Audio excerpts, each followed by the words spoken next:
Why is conquering the land so important? Welcome to Shabbat Parshat Devarim.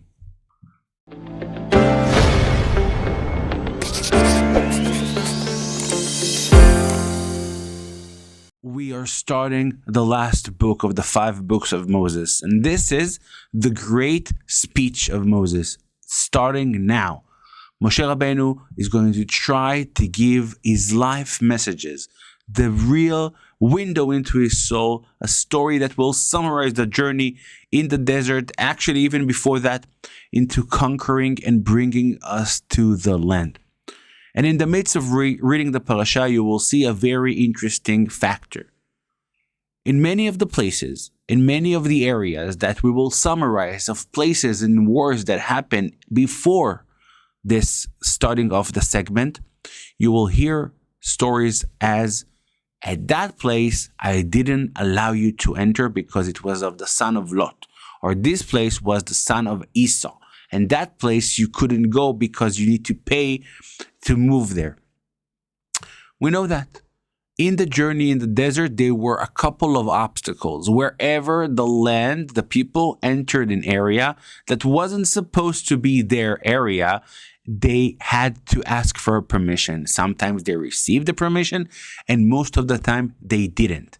And they had to go around it or to just continue and ignore it. This is a concrete decree by God. You don't go there. It is not your land. It is not your area. You're not supposed to do anything. When we read this, we surely need to understand why. So first of all, let's start one step backwards. In the mentality of the people, it is very important right now for Moshe to give the clear message about the land and about the process of what's going to happen there. You need to remember these. This nation came out of nothing.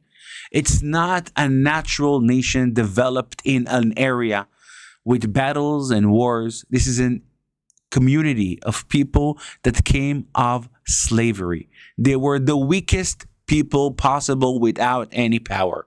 The journey in the desert started with miracles over miracles. It was baby steps into the understanding you're fighting for your liberty. How can you grow up from a statement of being a slave into a person that can fight for his right? It takes time. In the beginning, there will be wars with a lot of help of God.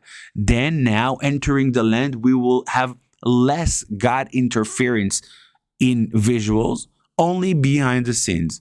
So the first thing Moshe needs to educate the people is you need to fight for your right. Yes, you need to stand strong and understand no one here is going to reward you anything for free.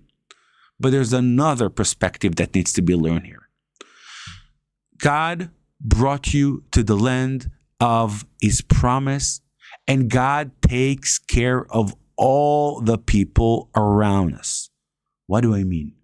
I mean, these specific places that you're not allowed to enter emphasize a very deep truth that sometimes we tend to forget. The people of Israel in that desert and the people of the land of Israel and the state of Israel right now are not there to fight and conquer new territories.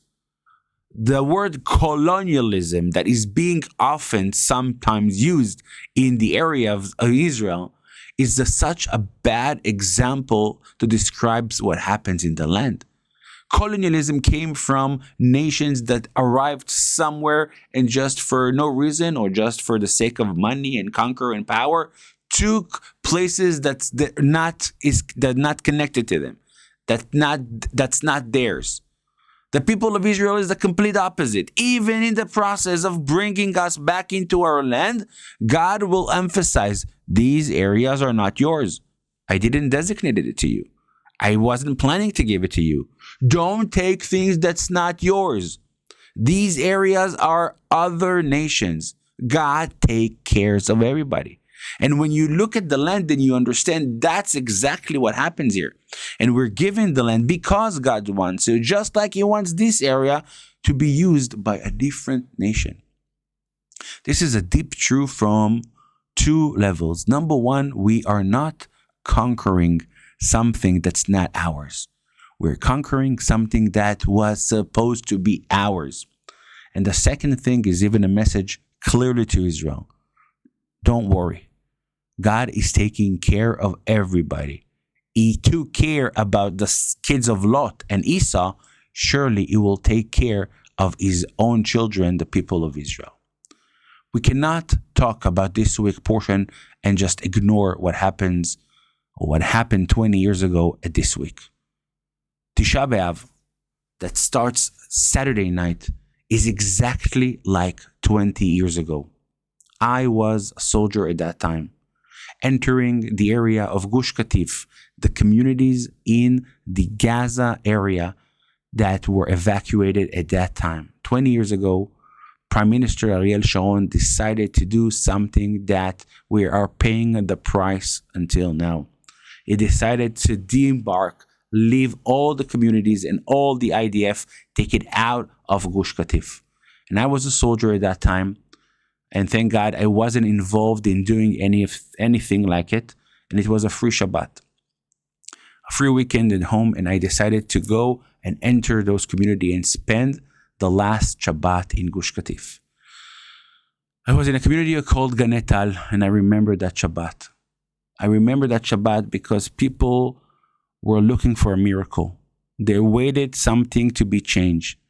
The fact that the date of the evacuations happened to be exactly Tisha B'Av was unbearable. It's a destruction once again.